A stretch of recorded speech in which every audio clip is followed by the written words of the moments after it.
Hello दोस्तों, स्वागत है आपका हमारी साइकोलॉजी क्लासेस में। तो आज हम बताने जा रहे हैं आपको एक एग्जाम पेपर के बारे में जिसका नाम है साइकोलॉजी ऑफ पर्सनालिटी।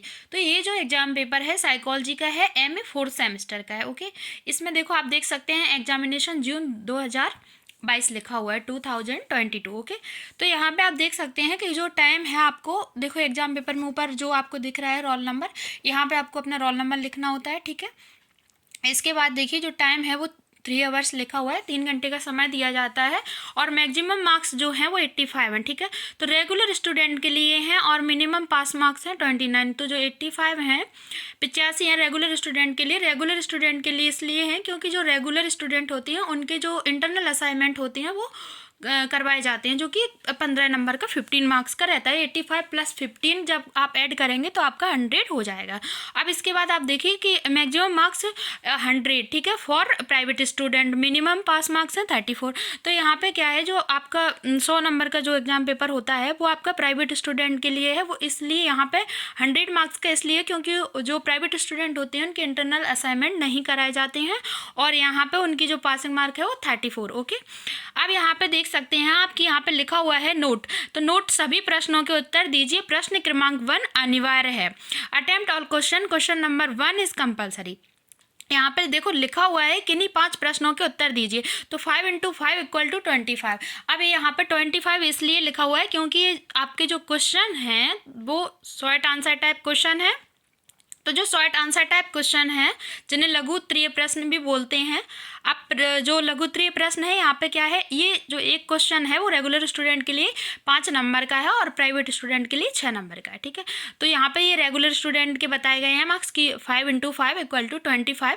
तो जब 5 नंबर का एक क्वेश्चन है, आपको कोई 5 करने हैं तो आपके 25 नंबर के हो जाएंगे और 5 प्रश्न के उत्तर देना कंपलसरी है। अगर आप नहीं देते हैं तो आपके जो 5 मार्क्स हैं वो एक क्वेश्चन के अकॉर्डिंग नहीं मिलेंगे। ठीक है, जैसे एक क्वेश्चन नहीं किया तो वो 5 नंबर आपके नहीं मिलेंगे। अब यहाँ पे देखिए पहला क्वेश्चन क्या है, देखते हैं प्रकारवाद क्या है। ठीक है, उसके बाद जो नेक्स्ट क्वेश्चन है वो देखते हैं, गेस्टॉल्ट के कोई भी 2 लक्षणों को समझाइए।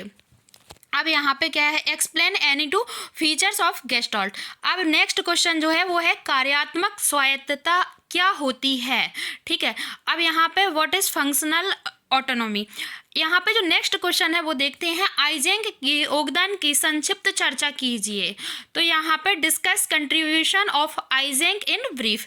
अब यहाँ पे जो नेक्स्ट क्वेश्चन है वो है मैस्लो के योगदान को समझाइए। तो एक्सप्लेन कंट्रीब्यूशन ऑफ मैस्लो। ठीक है, अब यहाँ पे नेक्स्ट क्वेश्चन है, मरे के सिद्धांत के मुख्य प्रत्ययों का निर्णय कीजिए। तो डिस्कस मेन कंसेप्ट ऑफ मरे थ्योरीज। ठीक है, अब यहाँ पे आप देख सकते हैं जो नेक्स्ट क्वेश्चन है वो है 5 कारक प्रतिरूप क्या है, what is 5 factors model. Next question आपका है, क्षेत्र सिद्धांत से आप क्या समझते हैं, what do you mean by field theory. Next question आपका है, व्यक्तित्व अनुसूचियों की सीमाओं को बतलाइए, explain limitations of personality inventory. Next question आपका है जो कि लास्ट क्वेश्चन है आपका शॉर्ट आंसर टाइप क्वेश्चन का, लघु उत्तरीय प्रश्न का लास्ट क्वेश्चन है 10वें नंबर का, जो कि क्वेश्चन है प्रक्षेपी प्रविधि को परिभाषित कीजिए, डिफाइन प्रोजेक्टिव टेक्निक। ठीक है, इसके बाद आपका आता है यूनिट फर्स्ट। तो यूनिट फर्स्ट आपको यहाँ पे लिखा दिख रहा है, इसमें क्या है, यूनिट फर्स्ट इसीलिए लिखा हुआ है क्योंकि आपका जो एमए का सिलेबस है उसमें यूनिट जो 5 यूनिट हैं, यूनिट 5 होती हैं सिलेबस में। तो आपको प्रत्येक यूनिट से आपको शॉर्ट आंसर टाइप क्वेश्चन मिलेगा और लॉन्ग आंसर टाइप क्वेश्चन मिलेगा। तो कि शॉर्ट आंसर टाइप क्वेश्चन मैंने आपको देखा है जो कि 5 नंबर का एक पूछ लिया जाता है, कभी कभी वो 3 मार्क्स का भी पूछ लेते हैं। और इधर जो आपका जो आपको लॉन्ग आंसर टाइप क्वेश्चन जो दिख रहा है जिन्हें दीर्घ उत्तरीय प्रश्न बोला जाता है, तो यहाँ पे जो 12 नंबर का आपको दिख रहा है ये रेगुलर स्टूडेंट के लिए ही है, लेकिन प्राइवेट स्टूडेंट के लिए 14 मार्क्स का हो सकता है। ठीक है, 14 या 15 ऐसे कर देते हैं। अगर वहाँ पे वो 3 मार्क्स का करते हैं तो यहाँ पे 14 मार्क्स का कर देंगे। ठीक है, अब क्या है यहाँ पे देखिए, देखो संबंधित उदाहरण देते हुए संरचनावाद की मान्यताओं की व्याख्या कीजिए।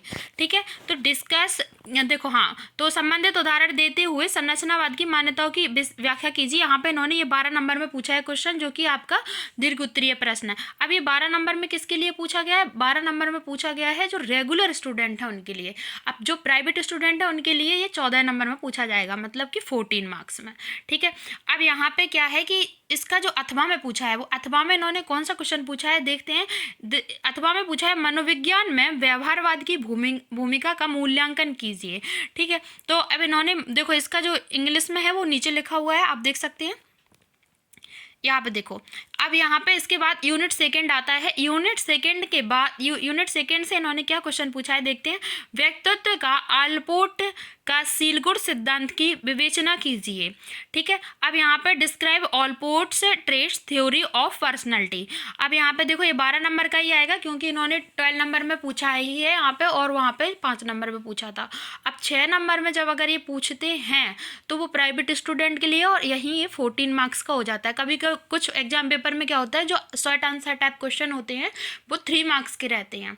ठीक है, तो वो जब वहाँ पे वो 3 मार्क्स के पूछते हैं तो रेगुलर स्टूडेंट के लिए वहाँ पे 3 मार्क्स के पूछ लेते हैं। तो यहाँ जो रेगुलर स्टूडेंट के लिए ये जो 12 नंबर का क्वेश्चन है 14 मार्क्स का कर देते हैं।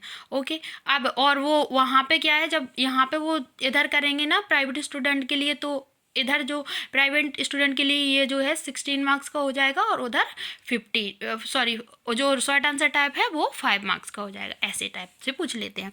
तो एग्जाम पेपर अलग अलग टाइप से रहता है कि वो कितने नंबर में देते हैं क्वेश्चन, कितने नंबर में पूछते हैं, कभी कभी अलग अलग हो जाता है। बट मोस्टली जो आता है वो 5 नंबर का आपका शॉर्ट आंसर टाइप क्वेश्चन रहता है, और 12 नंबर का आपका लॉन्ग आंसर टाइप क्वेश्चन पूछा जाता है। मोस्टली ऐसे ही पूछा जाता है। ठीक है, ये क्या है, ये है रेगुलर स्टूडेंट का। हाँ, तो अब इसका जो अथवा में जो क्वेश्चन है, अथवा में देखते हैं क्या क्वेश्चन पूछा है इन्होंने। व्यक्तित्व के कैटल के सिद्धांत को स्पष्ट कीजिए। तो यहाँ पे इन्होंने explain kettles theories of personality ये पूछा है। तो यहाँ पे क्या है, ये जो अथवा में क्वेश्चन दिया गया है, अथवा का मतलब ये होता है, अथवा और लिखा हुआ है, इसका मीन्स ये है कि इन दोनों में से आपको किसी एक का आंसर देना कंपलसरी है। ठीक है, तो यहाँ पे ऐसा रहता है। अब यहाँ पे आ गए हैं यूनिट थर्ड। यूनिट थर्ड से इन्होंने क्या क्वेश्चन पूछा है, यूनिट थर्ड से देखते हैं। मानवतावादी मनोवैज्ञानिक के रूप में रॉजर्स के योगदान की विवेचना कीजिए। ठीक है, तो यहाँ पे आप देखो, जब इन्होंने ये वाला क्वेश्चन जो पूछा है वो यूनिट थर्ड से पूछा है। ठीक है, ये आपका दीर्घ उत्तरीय प्रश्न है। इसके अथवा में देखो, इसके अथवा में कौन सा क्वेश्चन पूछा है इन्होंने, इसके अथवा में पूछा है मास्लो के सिद्धांत की मुख्य मान्यताओं को समझाइए, है ना। तो ये अथवा में है, इन दोनों में से आपको किसी एक का आंसर देना कंपलसरी है। अब क्या है, यहाँ पे देखो यूनिट थर्ड ऐसे लिखा हुआ है। इन्होंने क्या किया है कि जो यूनिट थर्ड है, यूनिट थर्ड से आपको ये 2 क्वेश्चन दे दिए हैं। ठीक है, दीर्घ उत्तरीय प्रश्न, जो कि यहाँ पे इन्होंने यूनिट थर्ड से ही दोनों दिए हैं। तो इनमें से आपको किसी एक का आंसर देना कंपलसरी होता है। ठीक है, अब यहाँ पे आप देख सकते हैं जो नेक्स्ट यूनिट है वो यूनिट 4 है। यूनिट 4 से देखो क्या क्वेश्चन पूछा जाता है। व्यक्तित्व मनोविज्ञान में कैली की भूमिका का मूल्यांकन कीजिए। ठीक है, तो यहाँ पे evaluated the role of Kelly in personality psychology. अब यहाँ पे इन्होंने ये पूछा तो है, इसके अथवा में देखो, फिर अथवा में भी यूनिट 4 का ही क्वेश्चन है। अथवा में ऐसा नहीं है, कभी कभी कन्फ्यूज़न होती है कि शायद किसी और यूनिट का दे दिया हो, बट ऐसा नहीं है। यहाँ पे उन्होंने यूनिट इसीलिए लिख रखा है क्योंकि वो आपको एक ही यूनिट से 2 क्वेश्चन पूछ रहे हैं अथवा में देके। ठीक है, तो यहाँ पे उन्होंने पूछा था, यहाँ पे उन्होंने कौन सा पूछा था देखो बताते हैं। यहाँ पे पूछा था उन्होंने मानवतावादी, यूनिट थर्ड आपका हो गया था। यूनिट फोर्थ, हाँ यूनिट फोर्थ में, यूनिट फोर्थ चल रहा था। तो यूनिट फोर्थ में क्या पूछा था उन्होंने, कुर्ट लेविन के क्षेत्र सिद्धांत की चर्चा कीजिए। ठीक है, तो यहाँ पे ये जो क्वेश्चन था देखो, पहला जो था व्यक्तित्व मनोविज्ञान में कैली की भूमिका का मूल्यांकन कीजिए, और अथवा में था कुर्ट लेविन के क्षेत्र सिद्धांत की चर्चा कीजिए। ठीक है, अब जो आपका जो नेक्स्ट क्वेश्चन है वो आता है यूनिट 5 से, जो कि दीर्घ उत्तरीय प्रश्न है, और इस जो एग्जाम पेपर का लास्ट क्वेश्चन है। ठीक है, तो लास्ट क्वेश्चन क्या है देखते हैं।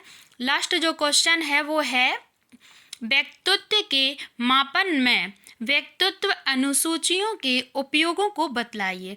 तो यहाँ पे इन्होंने जो पूछा है, explain uses of personality inventories in the measurement of personality.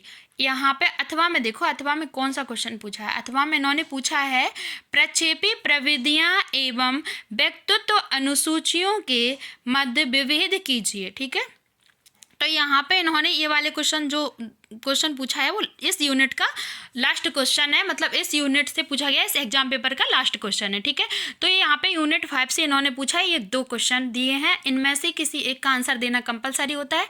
और आपको कभी ऐसा नहीं करना है कि आपको इन दोनों क्वेश्चन के आंसर आ रहे हैं तो आप दोनों के दे दो और किसी एक का, जैसे 4th यूनिट से किसी एक का ना दो और इनमें से दोनों का दे दो, ऐसा नहीं होता है।